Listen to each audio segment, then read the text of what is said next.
샬롬 할렐루야. 마태복음 5장 9절입니다. 화평하게 하는 자는 복이 있나니 그들이 하나님의 아들이라 일컬음을 받을 것임이요. 아멘. 히브리서 12장 14절입니다. 모든 사람과 더불어 화평함과 거룩함을 따르라. 이것이 없이는 아무도 주를 보지 못하리라. 아멘. 로마서 6장 16절. 너희 자신을 종으로 내주어 누구에게 순종하든지 그 순종함을 받는 자의 종이 되는 줄을 너희가 알지 못하느냐. 혹은 죄의 종으로 사망에 이르고 혹은 순종의 종으로 의에 이르느니라. 아멘. 제목은 팔복 7번째, 화평케 하는 자는 복이 있나니입니다. 하나님께서 말씀하시는 영적인 의미의 화평은 상대를 위해 자신을 희생하고 섬기는 것입니다.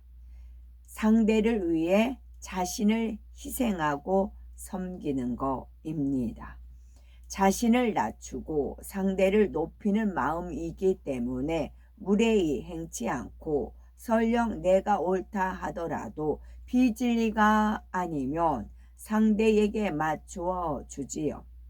또한 모든 사람의 유익을 좇으며 나를 드러내지 않고 상대를 먼저 생각해 주고 맞추어 주며 편벽됨이 없고 진리 안에서 양면성이 있는 마음입니다.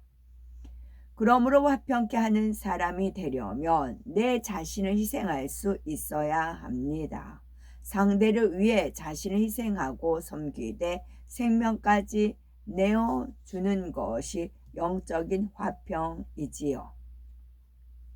첫사람 아담은 에덴 동산에서 하나님께서 단 한 가지 금하신 선악과를 먹었습니다. 그 결과 범죄한 아담과 그의 후손들은 모두 죄인이 되어 하나님과의 사이에 죄의 담으로 막히게 되었지요. 때가 이르자 하나님의 아들이신 예수님께서 친히 화목 제물이 되어 나무 십자가에 달려 죽으심으로 하나님과 모든 인류 사이에 막혔던 죄의 담을 헐어 주셨습니다. 혹자는 왜 아담 한 사람의 범죄로 인해 온 인류가 죄인이 되어야 합니까? 라고 질문할 수 있겠지요. 이는 옛날에 한번 노예가 되면 자손 대대로 노예의 멍에를 짊어져야 했던 것에 비유할 수가 있습니다.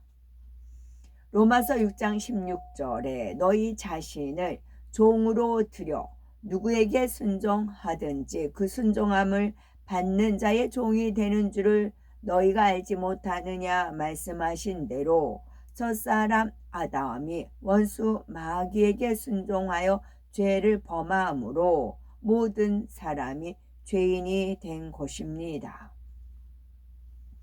예수님께서 육신을 입고 이 땅에 오셔서 화평케 하는 직책을 감당하셨듯이 하나님께서는 우리도 화평케 하는 자가 되기를 원하십니다. 물론 진리를 알면 악한 의도로 화평을 깨는 일은 별로 없습니다. 그러나 내가 옳다고 하는 자기 의가 있으면 자신도 모르는 사이에 화평을 깰 수 있지요. 이는 평소에 내가 상대에게 맞추어 주는가 아니면 상대가 나에게 맞추어 주는가를 점검해 보면 쉽게 알 수 있습니다.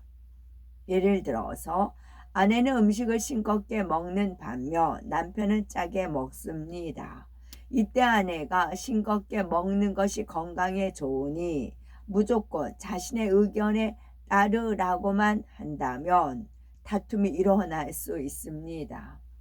서로 화평하려면 자신도 양보하고 배려하면서 조금씩 개선해 가야 하는 것이지요. 또 아주 사소한 일인데도 내가 옳다고 생각하는 자기 의로 인해 화평이 깨어지는 경우를 볼 수 있습니다. 그러므로 우선 상대의 유익을 구하기보다는 내 유익을 먼저 구하진 않는가, 내 생각이 진리라는 이유로 상대가 힘들어하는 것을 알면서도 끝까지 관철시키지 않았는가 돌아보아야 되겠지요. 그럴 때 자신이 얼마나 화평케 하는 사람인지 어느 정도 알 수가 있습니다. 화평케 하는 자가 되려면은 첫째는 하나님과 화평을 이루어야 되겠고, 두 번째는 자기 자신과도 화평을 이루어야 됩니다. 세 번째는 모든 사람과 화평을 이루어야 되겠죠. 이사야 59장 1절에서 2절에 보니 여호와의 손이 짧아 구원치 못하심도 아니요 귀가 둔하여 듣지 못하심도 아니라 오직 너희 죄악이 너희와 너희 하나님 사이를 내었고 너희 죄가 그 얼굴을 가리워서 너희를 듣지 않으시게 함이니 말씀했습니다. 우리가 죄를 지으면 하나님과 사이에 죄의 담으로 가로막히게 됩니다. 하나님과 화평을 이루기 위해서는 죄가 없어야 하지요. 우리가 예수 그리스도를 영접하면 주님의 보혈의 공로로 모든 죄를 용서받습니다. 이로 인해 하나님과 가로막혔던 죄의 담이 허물어져 화평을 이루게 되지요. 그런데 죄삼을 받았는데 또다시 죄를 짓는다면 하나님과 화평을 깨트리는 것입니다. 죄를 회개하고 하나님 말씀대로 살아갈 때 하나님과 화평을 이루고 하나님의 자녀로서 축복받을 수 있습니다. 질병을 치료받아 강건해지고 물질의 어려움을 해결받아 부요해지는 등 마음의 소원들을 응답받게 되지요. 두 번째는 자기 자신과 화평을 이루어야 합니다. 마음 안에 미움, 시기, 질투 등 악이 있으면 환경과 조건에 따라 악이 발동하므로 자신과 화평을 이룰 수 없습니다. 옛말에 사촌이 땅을 사면 배가 아프다라는 말이 있습니다.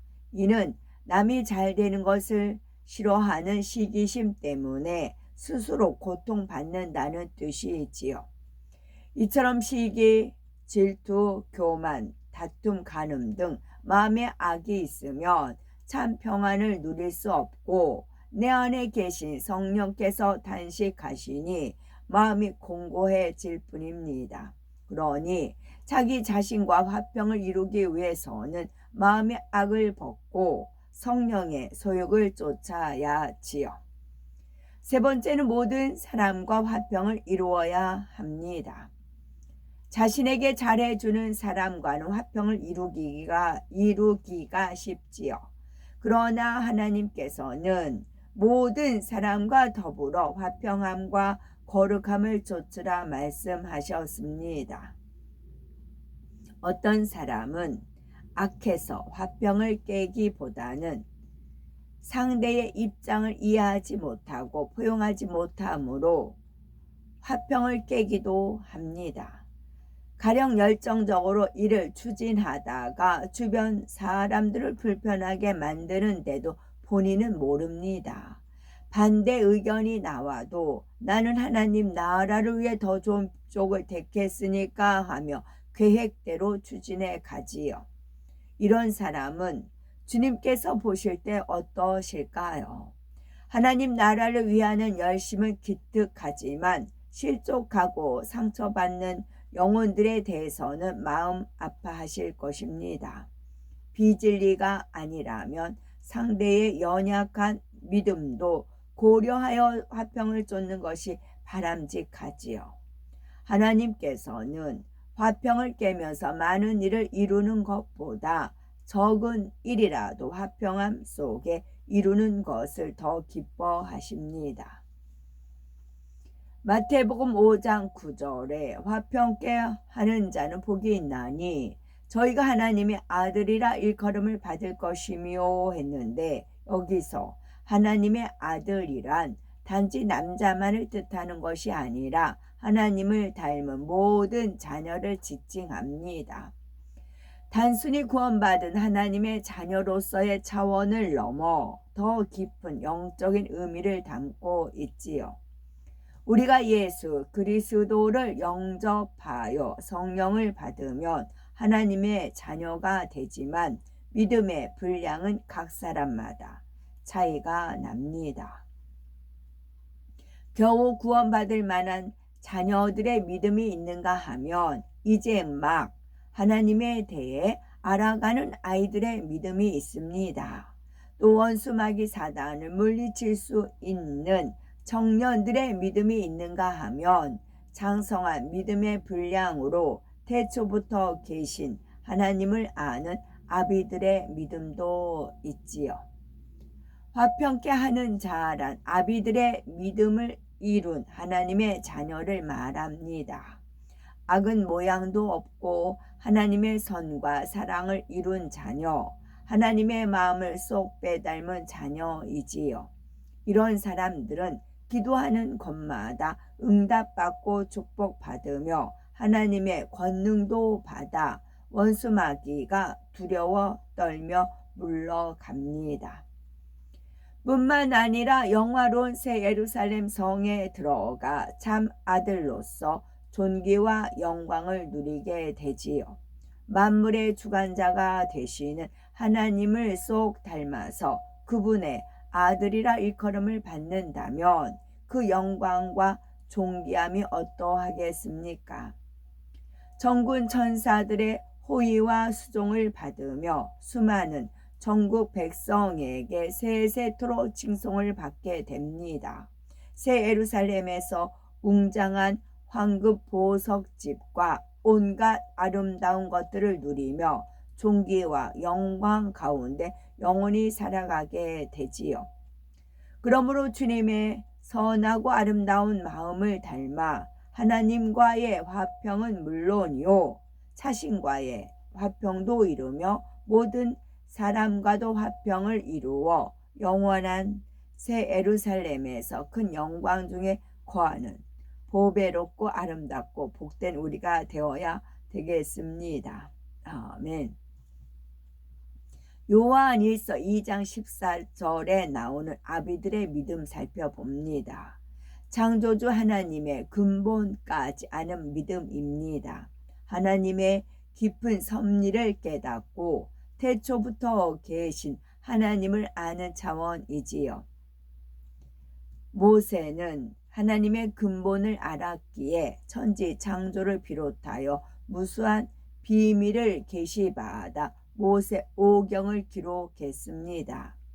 아브라함도 태초부터 계신 이를 아는 단계에 이르렀기에 독자 이삭을 번제로 드리라 했을 때 하나님의 마음을 헤아려 기쁨으로 순종할 수 있었죠. 아멘.